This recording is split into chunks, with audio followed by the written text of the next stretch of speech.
नमस्कार, आप देख रहे हैं P6 न्यूज़ भारत की आवाज़ और मैं जी पांडे। आजकल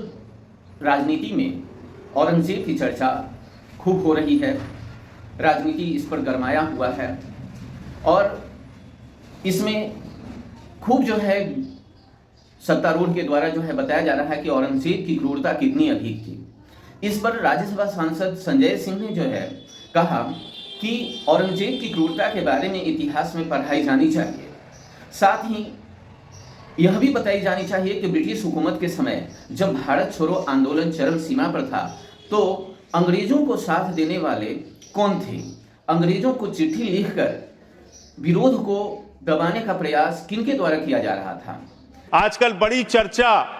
औरंगजेब की पूरे देश में चल रही है। मैं चाहता हूं कि जितने भी मुगल क्रूर शासक हैं उनके बारे में इस देश के अंदर पढ़ाया जाए, लेकिन इसके साथ साथ अंग्रेजों ने 200 साल तक हिंदुस्तान को गुलाम बना के रखा। जो लोग जलियांवाला बाग कांड के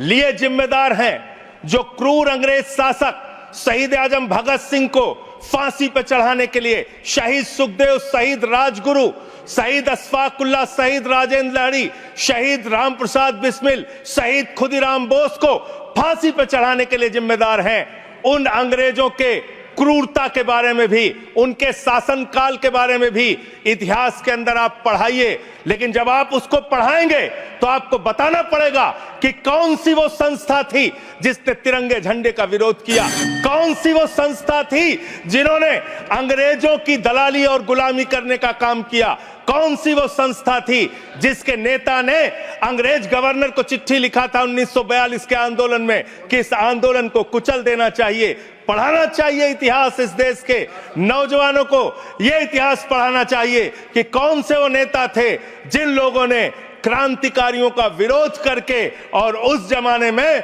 मुस्लिम लीग के साथ 3 राज्यों में सरकार बनाने का अपराध किया था। ये सारा का सारा इतिहास हिंदुस्तान के लोगों को पता होना चाहिए, जिससे हम मुगलों की क्रूरता के बारे में भी जान सकें और अंग्रेजों के शासन काल में अंग्रेजों का साथ देने वाले संगठन की सच्चाई भी इस देश के लोगों को पता चलनी चाहिए। जनसत्ता में छपे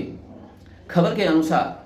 from a diary Oxford university के अंश में यह बताया गया कि बीजेपी संस्थापक श्यामा प्रसाद मुखर्जी ने 1942 में भारत छोड़ो आंदोलन के समय उस आंदोलन को दबाने के लिए बंगाल में ब्रिटिश गवर्नर जॉन हर्बर्ट को चिट्ठी लिखी और इस आंदोलन को दबाने के लिए उपाय सुझाया।